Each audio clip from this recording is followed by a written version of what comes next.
Halo guys, selamat datang kembali di channel Broview Series. Masih bersama saya Stephen yang akan menjelaskan alur cerita filmnya. Kali ini saya sudah merangkum alur cerita film yang berjudul Sniper Legacy. Sebetulnya film ini sudah mempunyai 8 sequel. Yang sebelumnya ada Sniper yang dirilis 1993, dilanjut ke Sniper 2 tahun 2002, Sniper 3 tahun 2004, dan Sniper Reload tahun 2011. Dan sekarang kita akan bahas Sniper Legacy yang dirilis pada tahun 2014. Sniper Legacy ini adalah film yang menceritakan tentang misi seorang sniper yang ingin membongkar dalang pembunuhan ayahnya. Film ini disutradarai oleh Don Michael Powell. Dan sebelum masuk ke ceritanya, seperti biasa, siapkan apa? Ya tentunya Kopai dan Woodbray. Jika sudah siap, langsung saja kita masuk intro.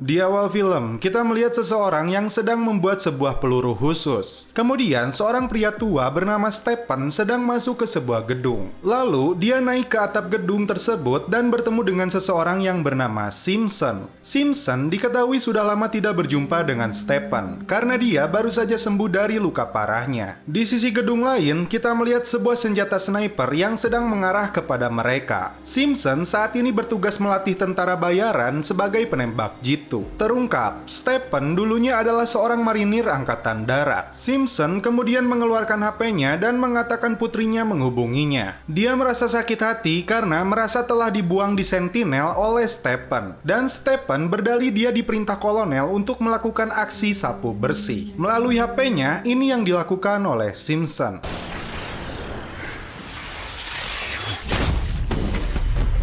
Scene berpindah ke sebuah tempat di Turki. Seorang marinir bernama Brandon ditemani pengintainya yaitu Sana sedang melakukan aksi pengintaian. Sementara dua sniper lainnya malah sedang asyik bermain catur. Sana sudah melihat target yang mereka incar. Mereka berjumlah cukup banyak dengan berbagai persenjataan. Sana diminta mengukur jarak sasaran dan arah angin di sana. Target mereka berjarak 970 meter. Brandon belum bisa menembak karena pengungsi menghalangi pandangan mereka. Rhys yang menembak sasarannya, namun dia meleset.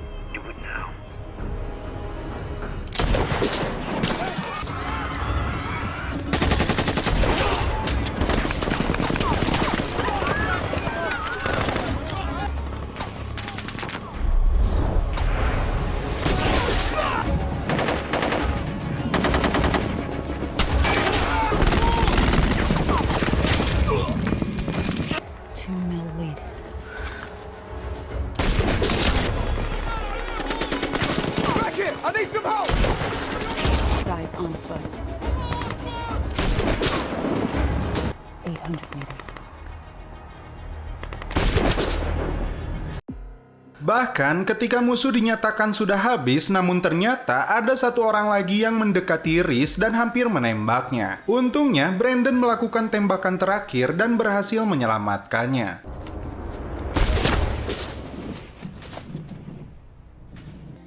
Brandon dan timnya kembali ke markas mereka di wilayah Mersin, Turki. Saat tiba, komandannya langsung meminta laporan Brandon atas apa yang terjadi di sana. Brandon pun mengatakan, sasarannya sudah terlihat dan harusnya itu mudah, namun Rhys gagal menembak dan pengintainya mati. Kepada mayornya yang bernama Bidwell, Brandon mengatakan akan mundur dari marinir. Alasannya, hari ini dia harus membunuh 5 orang hanya untuk membunuh satu sasaran yang gagal dia lakukan. Mayor Bidwell dengan tegas menolak permintaannya.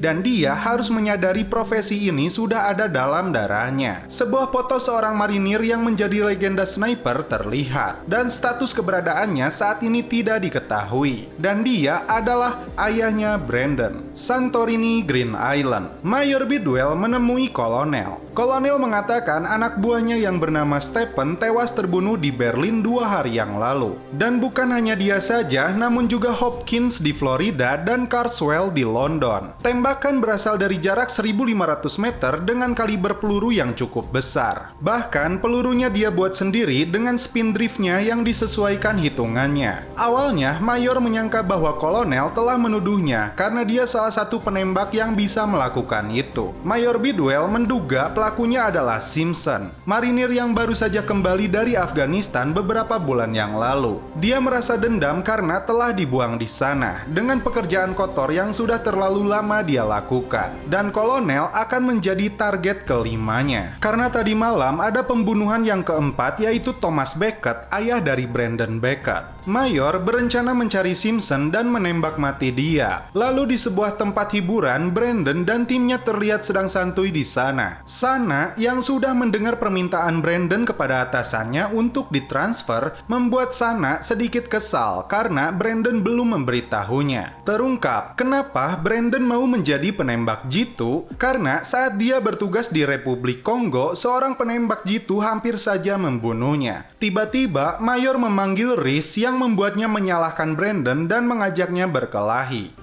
You really want to do this? Oh yeah.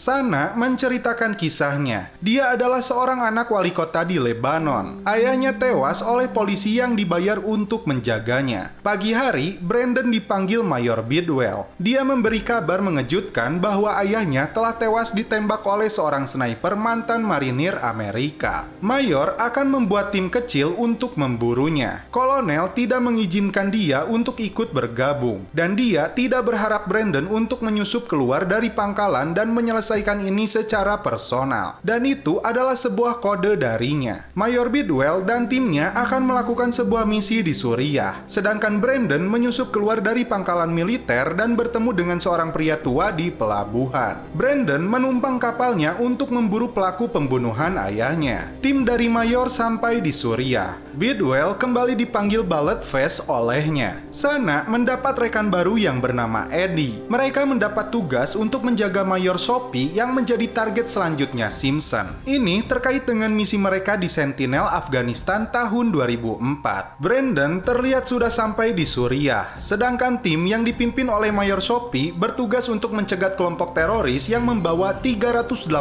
ton narkoboy untuk diperdagangkan ke Eropa. Mereka dilindungi kartel bersenjata lengkap dan mereka harus menyapu kartel tersebut. Sementara tim Bidwell akan mempergunakan perangkat teknologi untuk menjaga keamanan Mayor Sophie dari belakang. Saat sedang berjalan, Brandon dihadang dua petugas kepolisian lokal dan ini yang dilakukannya. I do this.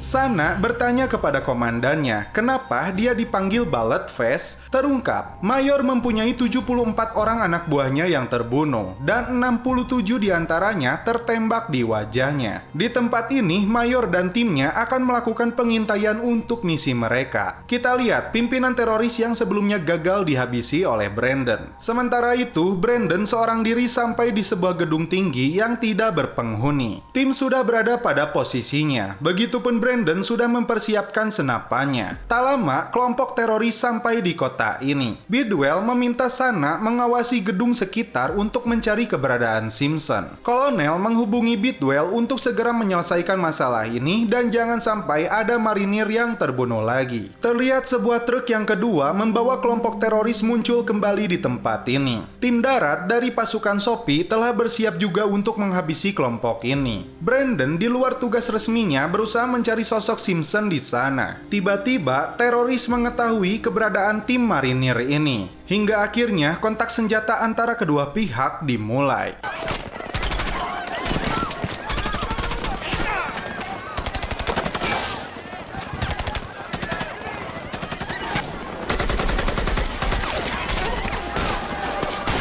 Protect Shope and look for Tango. That's our mission.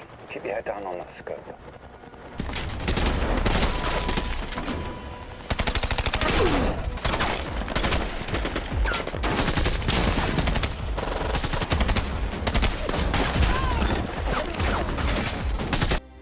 Di luar dugaan, ada seorang sniper wanita dari kelompok mafia ini. Dia berhasil menembak mati Eddie Kantara. 11 o'clock.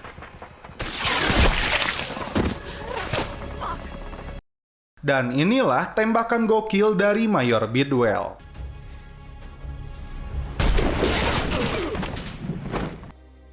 Pasukan darat tidak bisa mengimbangi pasukan marinir Amerika. Mereka pun terdesak. Tembakan dari sana berhasil melukai sniper wanita ini. Dan sekarang giliran Brandon membantu pasukan marinir.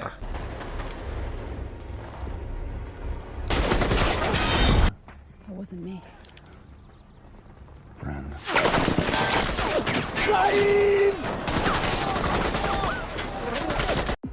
Sebuah RPG dilesatkan ke lokasi Mayor Sophie dan tembakan kedua berhasil digagalkan oleh Brandon.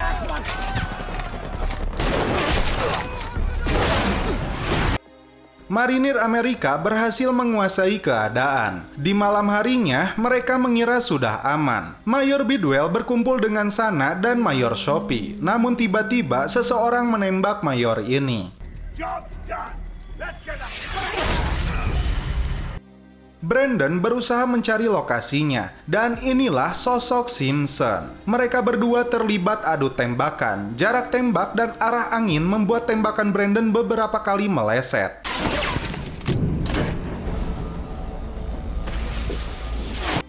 Saat Simpson sudah membidiknya, tiba-tiba seseorang menembaknya dan mengenai lengannya. Sleep tight, kid. Tak diduga, pria yang menembak itu adalah Thomas Beckett, ayah dari Brandon yang ternyata masih hidup. Dia ada di sini untuk melindungi anaknya. Thomas Beckett, former U.S. Marine. Who are you? Di sini Thomas terkejut karena pelakunya adalah Simpson, orang yang pernah dididik olehnya. Sementara itu, Brandon masih berusaha mengejar Simpson. Thomas, Bidwell, dan Sana akhirnya berpencar untuk memburu mereka. Di saat pagi hari, mereka terlihat sudah berada di posisinya masing-masing. Sana sedang menyisir lokasi persembunyian wanita itu, hingga dia mendapatkan sebuah petunjuk. Sementara Bidwell sedang memburu pimpinan teroris ini. Dia hampir saja menembaknya. Sedangkan Sana mencoba naik ke atas atap untuk menjebak wanita itu. Kita lihat, guys.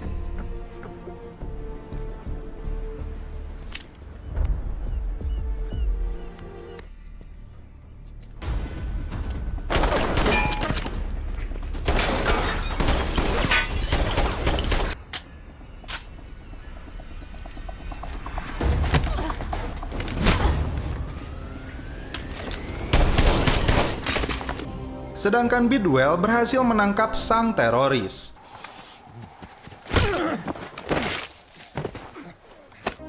Brandon berhasil menangkap Simpson yang sedang duduk santuy. Dia beralasan sedang menunggu evakuasi. Tiba-tiba dia berusaha menembak Brandon dan kembali kabur. I wasn't.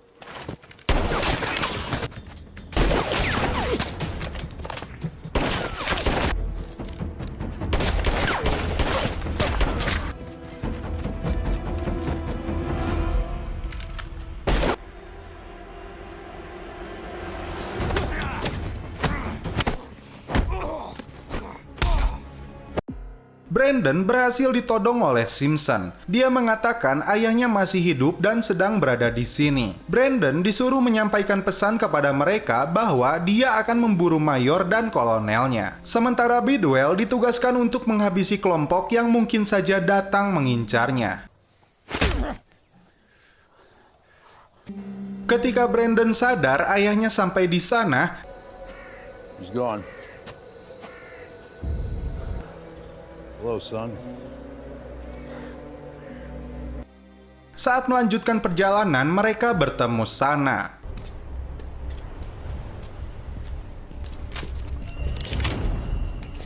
It's me. Easy, Master Guns.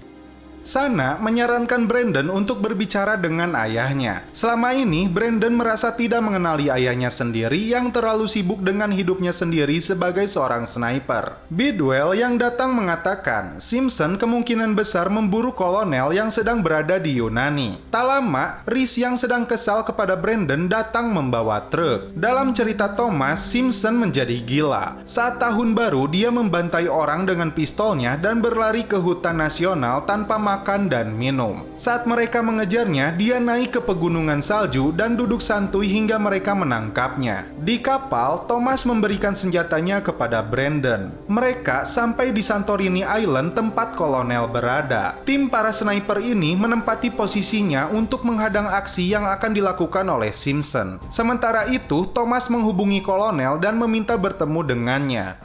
Yes, who's this? Former Master Gunnery Sergeant Thomas Beckett, sir. Saat kolonel sedang berbincang dengan Thomas, tiba-tiba peluru melesat menembak tangannya. You can go straight to hell, Becky. Well, then tell me what's happening. What's happening? Gunshot came from my...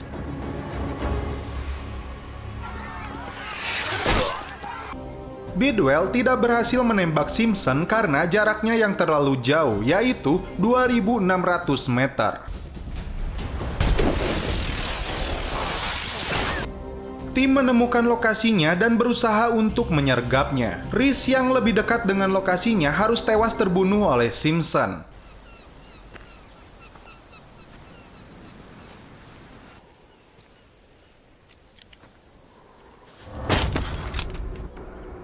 Don't do it. Blow his fucking head off, Sarge! Brandon kemudian mengejarnya. Simpson mengaktifkan HP-nya dan terdeteksi oleh Sana. Bidwell gagal menembak Simpson. I'm gonna draw him out. Watch for movement. I'm on scope, kid.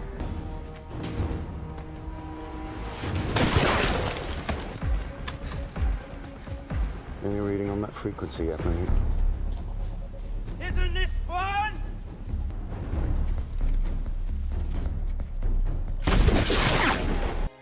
Kasus penembakan dirinya kepada rekannya sendiri adalah sebuah kecelakaan. Namun Simpson beralasan mereka yang membuat aku melakukannya. Saling tembak-menembak pun kembali terjadi. Simpson menggunakan senjata remote controlnya untuk menembaki Brandon, namun untungnya selalu meleset. Hingga perkelahian jarak dekat kembali terjadi. Killzone Junior.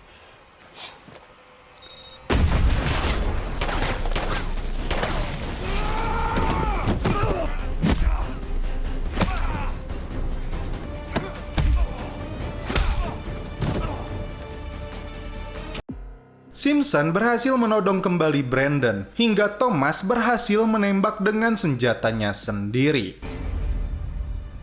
The field sniper is a dinosaur.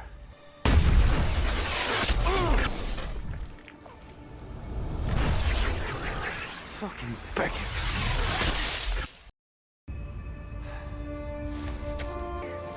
Two shots, one kill. Let him know he's about to die. Simpson pun tewas dan film pun berakhir. Oke guys, bagaimana menurut kalian alur cerita film dari Sniper Legacy ini? Oke guys, intinya di sini saya tidak akan terlalu banyak berkomentar tentang film ini secara keseluruhan, tapi karena adanya sequel, biarlah ntar sequel yang menjawab pernyataan semua ini. Dan jikalau ini rame, saya akan terus melanjutkan sequelnya hingga sequel akhir, yaitu yang ke-8. Untuk itu stay tune terus di channel Broview Series ini. Dan bagi pendatang baru, jangan lupa di-subscribe dan nyalakan loncengnya agar nanti kalian tidak ketinggalan alur cerita film dari sequel selanjutnya atau film-film yang seru lainnya. Oke, cukup sekian alur cerita film ini. Salam penutup seperti biasa dari kami. Mohon maaf bila ada kata-kata yang kurang berkenan di hati kalian. Mohon dimaafkan ya. Salam perfilman duniawi. Keep enjoy.